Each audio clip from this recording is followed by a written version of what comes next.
botohan. Kung magtatrabaho ng todo, si Boying, baka madagdagan pa.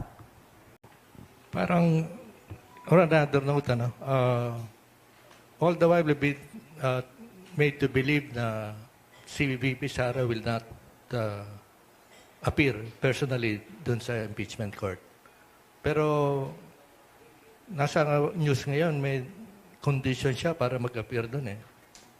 Na humihingi yata ng refrigerator para dun sa niya, holding room. Tsaka sariling caterer. Nasa dyaryo.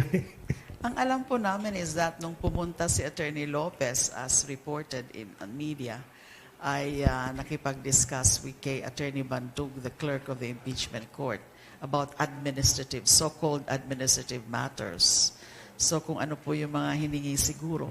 But I don't know if that is something to do with the expected appearance or the so-called conditional appearance of VP Sara. Kay Attorney Chel po. Ang biggest elephant in the room kong yung issue ng threshold voting.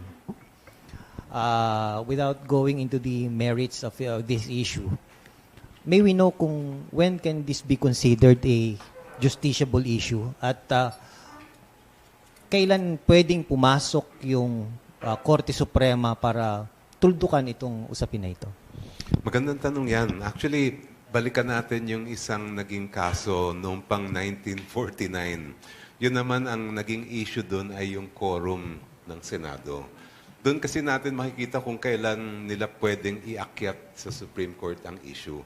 Ang nangyari doon ay nagpasya na ang 12 miyembro ng Senado na sila ay quorum.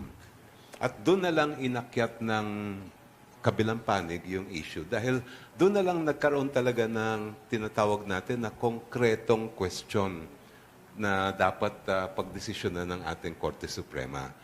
Ngayon, ilagay natin sa konteksto ng impeachment dahil wala pa naman klarong kaso yan pagdating sa impeachment.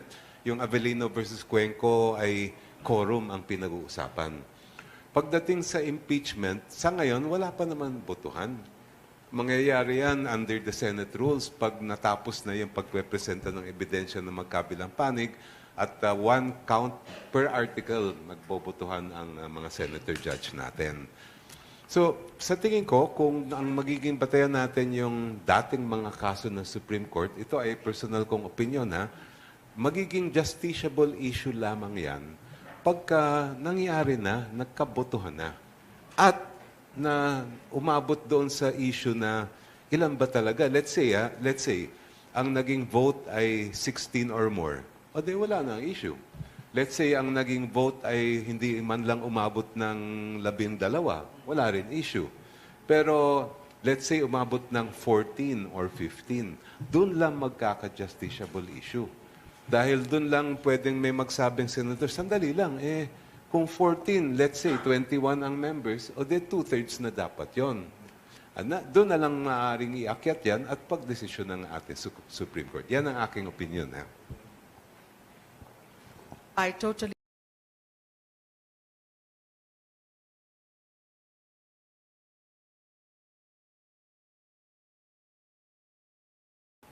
circumstances prevailing. Ano yung sitwasyon? Lahat ba nakapag-participate? Lahat na 24 senators, lumahok ba sila sa trial in the sense na nandun sila, nakikinig, nanonood, nagtatanong dun sa mga ebidensya? Right now, we do not know that yet. Yes, meron tayong 3 na wala sa ngayon, wala ngayon.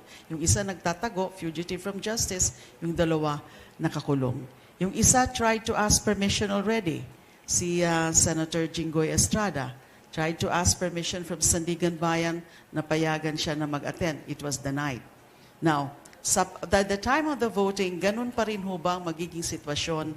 Meron ho ba tayong 3? Yung 3 na yan so far ay hindi pa rin makakapagboto kasi wala sila.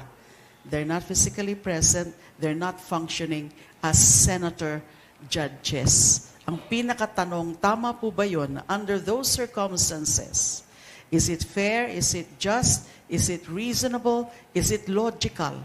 Na bibilangin sila doon sa functional base ng numero. Ang functional base, 24 ba talaga?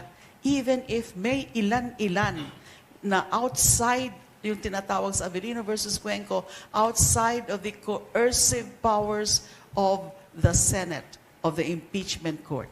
Yes, tama si Kong Chel, na first time ho natin na matetest yung issue na yan dito sa kaso na yan, dito sa kaso na ito, in an impeachment case.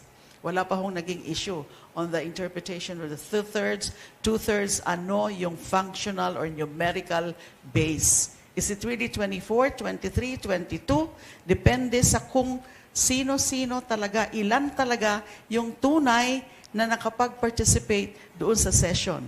Kaya yung usapin pa nga ng, pwede bang maituturing na essentially or effectively acquittal yung boto ng mga wala? Magiging essentially or effectively acquittal kapag kasama pa rin sila sa bilang, kapag 24 pa rin. Pero kung hindi na sila isasama sa bilang ng pag-compute ng two-thirds, wala silang boto.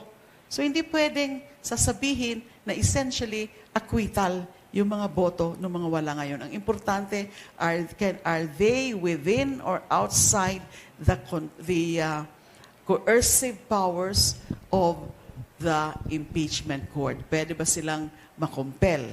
Hindi nga pinayagan yung isa ng Sandigan Bayan. Yung isa naman na fugitive from justice, pwede ba siyang lumitaw ngayon under pain of arrest na meron siyang outstanding warrant of arrest. So mga critical po yung mga issue na yan at hindi pa ho ripe because there is such a thing as doctrine of ripeness. Courts can only settle constitutional questions in the absence of an actual or fully developed controversy. Wala pa hong fully developed controversy dahil wala pa nga yung botohan. Hindi pa natin alam kung ilan talaga ang boboto. Kasi kung 16 yan, wala nang issue. Hindi na magiging issue. Pero kung less than 16, pero meron ilan-ilan na hindi nakapag-participate, pwede ba silang bilangin doon sa numerical base? Pero yung Yun po ano yun? pinakatanong. How would you describe that? We should interpret the Constitution liberally and not accept yung 16 as a hard and fast figure na hindi dapat baguhin. Ang mga interpretation kasi siyempre nagkakaroon ng interpretation kung hindi talaga malinaw o nagkakaroon talaga ng issue. Ang interpretation should always be done in a manner that is consistent with logic, with logical reasoning, not the point of being absurd. Kasi let's say, madagdagan pa o meron pa, whatever reason, gravely ill o nag-abroad at hindi nakasama sa botohan, ay gagawin pa bang 16 or gagawin pa bang 24? Fixed 24, fixed minimum base ang botohan. At kung magtatrabaho ng todo, si Boying, baka madagdagan pa. Ito yung nakakulong. Hindi tayo sigurado kung ilan. But anyway,